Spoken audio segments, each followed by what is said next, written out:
স্টুডেন্টরা একটা জঙ্গলের সামনে চলে এসেছে আর সেখানেই দাঁড়িয়েছিল তাদের নতুন ইনস্ট্রাক্টর। আর সে বলে যে এটা হলো এই এক্সামের দ্বিতীয় পার্ট। আমরা এই জঙ্গলটাকে ডেথ ফরেস্ট বলি। এখন তোমাদের সবাইকে এই জঙ্গলের ভিতরে যেতে হবে আর তারপরেই তারা সবাই জানতে পারবে যে এই জঙ্গলটাকে ফরেস্ট অফ ডেথ বলা হয় কেন। তখন নারুতো অভিনয় করে বলে যে আমি ভয় পাবো না, বুঝতে পেরেছো তুমি? আর তারপরে আঙ্কেল সবাইকে কনসেন্ট ফর্ম দেয় আর সে বলে যে হয়তো এই পরীক্ষার মধ্যে অনেকেই মারা যেতে পারে, এই কারণে এই কনসেন্ট ফর্মকে সম্পূর্ণ করা অনেক বেশি গুরুত্বপূর্ণ। এই টেস্টটা একটা এক্সট্রিম সার্ভাইভাল টেস্ট হবে। এই যে এরিয়াটা, এটা একটা সার্কেলের মতো যেটার মধ্যে একটা ফরেস্ট, একটা রিভার আর একটা টাওয়ার আছে আর তাদের সবাইকে ওই টাওয়ারের মধ্যেই যেতে হবে। কিন্তু তার আগে সে সবাইকে দুইটা স্ক্রোল দেখায় আর বলে যে এই দুইটা স্ক্রোল এই এক্সামের সবচেয়ে গুরুত্বপূর্ণ জিনিস। একটা হলো স্ক্রোল অফ হেভেন্স আর একটা হলো স্ক্রোল অফ আর্থ, এবং বলে যে অর্ধেক টিমকে স্ক্রোল অফ হেভেন দেওয়া হবে আর অর্ধেক টিমকে স্ক্রোল অফ আর্থ দেওয়া হবে। প্রতিটা টিমের কাছে একটা করে স্ক্রোল থাকবে। ধরো তোমাদের টিমের কাছে যদি আর্থ স্ক্রোল থাকে তাহলে তোমাদেরকে অন্য টিমের কাছ থেকে হেভেন স্ক্রোল চুরি করে দুইটা স্ক্রোল নিয়ে ওই টাওয়ারের মধ্যে যেতে হবে। সাকুরা জিজ্ঞাসা করে যে যদি কারো টিমের স্ক্রোল চুরি হয়ে যায় তাহলে তারা ফেল হয়ে যাবে। আঙ্কেল বলে যে হ্যাঁ তুমি ঠিক বলেছো, কিন্তু এই সবকিছু তোমাকে একটা টাইম লিমিটের ভিতরে করতে হবে। তোমাদের কাছে সময় আছে 120 ঘন্টা আর খাওয়া দাওয়া করার জন্য তোমাদেরকে ফরেস্ট থেকেই কিছু খুঁজে বের করতে হবে। তার আগে তোমাদেরকে আমি সাবধান করে দিই, এই ফরেস্টের ভিতরে মানুষদেরকে খেয়ে ফেলতে পারে এরকম গাছপালা এবং জীবজন্তু রয়েছে। তখন শিকামারু জিজ্ঞাসা করে যে আমরা কি এখনই কুইট করতে পারবো? তখন আঙ্কেল বলে যে যদি তারা একবার ভিতরে চলে যায় তাহলে তাদের 5 দিন এটার ভিতরেই থাকতে হবে। তো এখন তাদেরকে দুইটা স্ক্রোল নিয়ে ওই টাওয়ারের মধ্যে যেতে হবে। যদি না যেতে পারে তাহলে তারা ডিসকোয়ালিফাই হয়ে যাবে। আর তাছাড়া যদি তাদের টিমমেট অনেক বেশি আহত হয়ে যায় তারপরেও তারা ডিসকোয়ালিফাই হয়ে যাবে। আর হ্যাঁ, আরেকটা কথা, টাওয়ার পর্যন্ত না যাওয়া পর্যন্ত তোমরা স্ক্রোলকে খুলতে পারবে না, কারণ এই পরীক্ষাতে তোমাদের বিশ্বাসকে পরীক্ষা করা হবে। তারপরে সবগুলো টিম নিজেদের কনসাল্ট ফর্মকে জমা করে যেখানে তারা নিজেদের এন্ট্রি গেট সম্পর্কে জানতে পারে আর সবাই যার যার গেটের সামনে গিয়ে দাঁড়িয়ে যায়। অন্যদিকে টিম 7 একটা জায়গায় এসে থেমে যায় কারণ নারুতোর মুতে ধরেছে।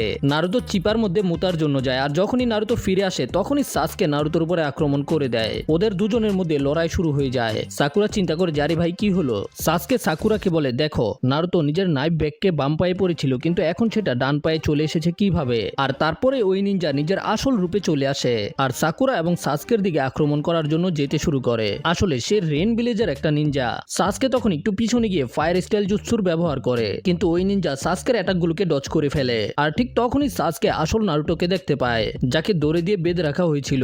সাসকে নারুতোর দিকে কুনাই মেরে দড়িগুলোকে কেটে ফেলে। তখনই ওই রেন ভিলেজের নিনজা সাসকের দিকে পেপার বোম মারে। সেখানে অনেক বড় একটা বিস্ফোরণ হয় আর সাসকে অনেক কষ্ট করে ওই বিস্ফোরণটা থেকে বাঁচতে পারে। ঠিক তখনই ওই নিনজা সাসকের পিছনে চলে আসে। তখন নারুতো ওই নিনজার দিকে একটা কুনাই ছুঁড়ে মারে কিন্তু ওই নিনজা সেটাকেও ডজ করে ফেলে। তখন সাসকে পুরো মনোযোগ দিয়ে চাকরাকে নিজের পায়ের মধ্যে ফোকাস করে আর কুনাইটাকে নিজের পা দিয়ে ধরেই ওই নিনজার দিকে ছুঁড়ে মারে। আর তারপরে সাসকে অনেক স্পিডে তার কাছে গিয়ে ওই কুনাইটাকেই তার বুকের ভিতরে ঢুকিয়ে দেয়। সাসকে বলে যে নারুতো, সাকুরা তার বাকি লোকেরা আশেপাশেই থাকবে। আর তখন আমরা জানতে পারি যে এই নিনজা তাদের কাছ থেকে একাই এসেছে স্ক্রোল নিয়ে যাওয়ার জন্য। এই জন্য সে তাড়াতাড়ি করে সেখান থেকে পালিয়ে যায়। এরপরে টিম 7 একটা জায়গায় এসে বসে পড়ে। সাসকে বলে যে আমার কথা শোনো, আমাদের একটা পাসওয়ার্ড বানাতে হবে, এমন একটা পাসওয়ার্ড যেটা শুধু আমরা 3 জনেই জানবো, কারণ আমরা জানি না কোন নিনজা কখন আমাদের উপরে কিভাবে হামলা করবে। এই জন্য তারা নিজেদের মধ্যে একটা পাসওয়ার্ড বানিয়ে ফেলে। সাকুরা তো পাসওয়ার্ড ভালোভাবে বুঝতে পেরে যায় কিন্তু নারুতো বলে যে ভাই সাসকে, পাসওয়ার্ডটা কি একটু ছোট করা যায় না?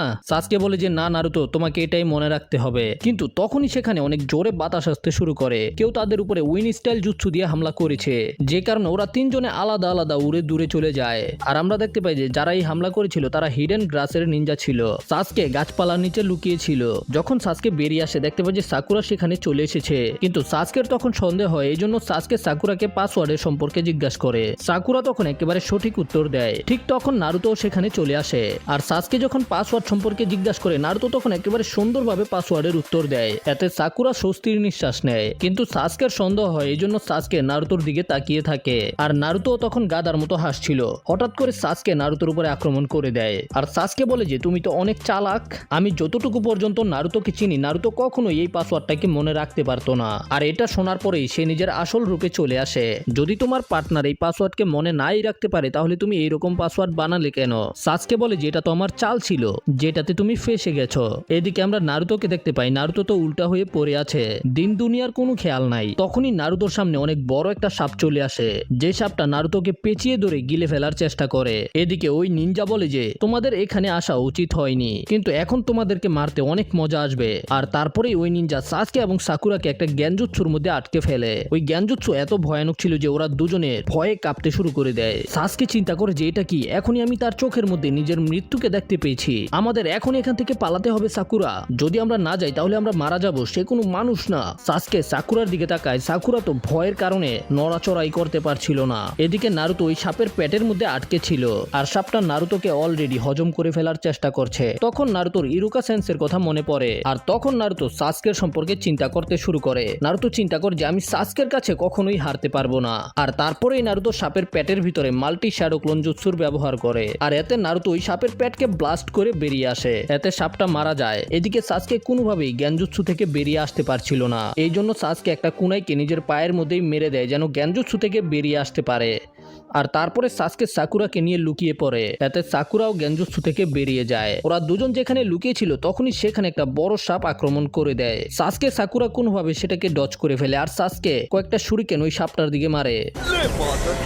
ওই সাপটা আহত হয়ে যায়। তখনই ওই সাপটাকে চিরে ওই হিডেন গ্রাসের ভয়ানক নিনজা